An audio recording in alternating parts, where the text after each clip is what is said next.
숨어오는 졸업장. 양순례. 만지작거린다.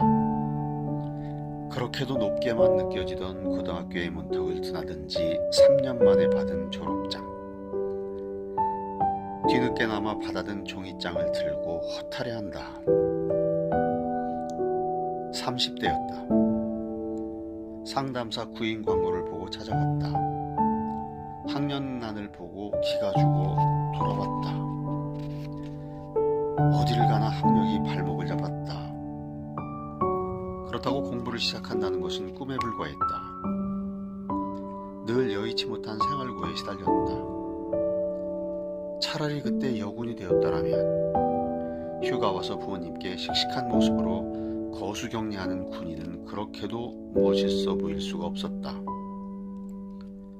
때마침 중학교 졸업할 무렵이었다. 정문 앞에 여군 모집, 중졸 이상, 키 150cm 이상, 현수막이 펄럭였다. 고등학교를 못 갈 바엔 이 길로 가야겠다고 마음먹었다. 허나 군에 입대하려던 것도 언니가 결사 반대하는 바람에 무산됐다. 언니는 내 인생의 돌멩이였다. 하고 싶은 공부도 연애도 해보지 못했다. 중매 결혼한 남편은 어찌 그리도 어렵던지 아이 둘을 가질 때까지 여보 당신 소리를 해보지 못했다. 며느리가 자연스럽게 제 남편을 여보라고 부를 때면 어쩐지 간지럽고 생소하다.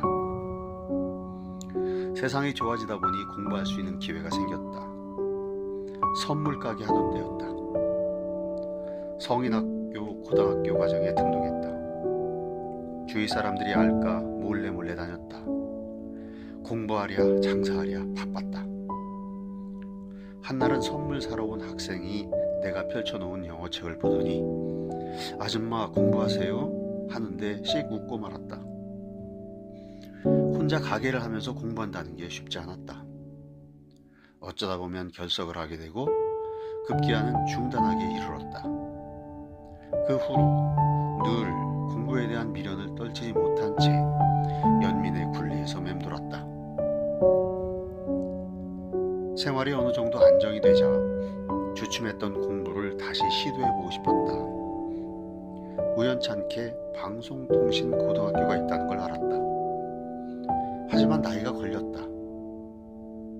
조심스레 수화기를 들었다. 나이 든 사람도 갈 수 있나요?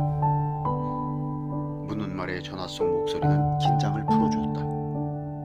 다정스럽게 쾌히 수락한다. 가슴이 두근거렸다. 나와 같은 사연을 가진 사람들이 무수히 많았다. 동질감을 느끼는 사람들이 모인 학교라는 생각이 들었다. 차츰 고등학교 생활에 익숙해졌다. 못해도 괜찮다며 위로와 격려를 아끼지 않는 선생님들을 대하면서 예전의 선생님을 떠올렸다. 선생님, 저 고등학생 되었습니다. 웅얼거리면서 국어 선생님이자 담임이셨던 중학교 때 선생님의 모습을 회상한다. 선생님은 특별히 한 학생에게 관심이 많았다. 그 학생은 선생님 말씀도 잘 듣고 공부 잘하는 착한 학생이었다. 글짓기, 그림 그리기, 웅변 등의 소질이 있었다. 선생님은 가정방문을 통해 학생의 형편을 알게 되었다. 티 없이 공부하는 학생과는 대조적이었다. 오두막에서 아버지는 중풍 치매로 벽에 똥칠하고 어머니가 가난한 살림을 어렵게 꾸려나가는 실정을 알게 되었다. 도시락 싸줄 형편이 못 되어 그동안 점심을 굶고 학교에 다녔다는 사실을 알았다. 그 후로 선생님은 점심 도시락을 싸다 주셨다. 학생은 부담스럽고 고마웠다. 더욱 성실할 수밖에 없었다. 선생님은 이 학생을 공부 쪽으로 키워보고 싶었다. 중학교 때처럼 고등학교도 학교 추첨제 장학생으로 다닐 수 있도록 할 참이었다. 해서 학교를 지정해주며 선생님이 하라는 대로 하도록 단단히 학생에게 일렀다. 넌 공부를 해야 돼. 집이 가난하다고 절대로 포기하면 안 된다. 고등학교는 반드시 가야 한다. 학생은 의아한 표정으로 선생님을 바라보았다. 염려마, 증명사진도 전형도도 선생님이 다 해줄 테니 시험만 쳐라. 감히 생각지 못한 희망이 샘솟았다. 아, 나도 하고 싶은 공부를 할 수 있구나. 학생은 남몰래 눈물을 훔쳤다. 고등학교 시험날이 다가왔다. 밤새 설렌 마음으로 아침을 맞았다. 그런데 이게 웬 말이란 말인가. 안 될 놈은 뒤로 넘어져도 코가 깨진다더니 학생이 그 짝이었다. 하필이면 어머니가 그날 아침에 쓰러질 게 뭐람. 식구들은 당황하고 학생은 무서웠다. 이웃에서 몰려오고 의사가 왕진오고. 학생은 필기도구를 쥔 채 어찌할 바를 몰랐다. 그때 언니가 도끼 눈을 하고 쏘아붙인다. 엄마가 시방 죽느냐 사느냐 하는 판국에 무슨 놈의 시험이여? 학생의 머릿속이 혼란스러웠다. 포기하면 안 된다는 선생님의 말씀, 가슴을 후려치는 언니의 목소리, 괴로움이 소용돌이 쳤다. 숨이 터질 것만 같았다. 밖으로 냅다 뛰쳐나갔다. 정신없이 달렸다. 쓰러진 어머니가 한없이 미웠다. 숨이 턱까지 차올랐다.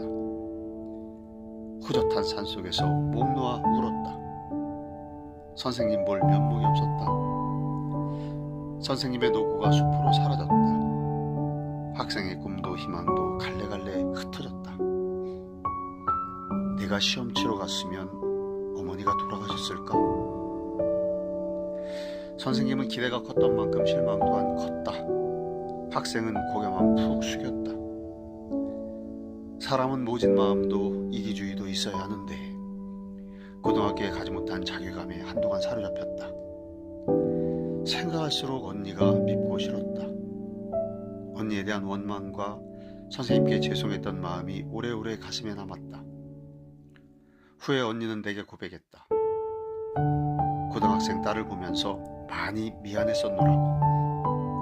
고등학교 대학을 나와 어엿한 제자로 스승을 만났다면 선생님의 보람이 두고두고 기억에 남았을 것을. 내 운명이었다. 선생님 정말 고마웠습니다. 그리고 죄송했습니다.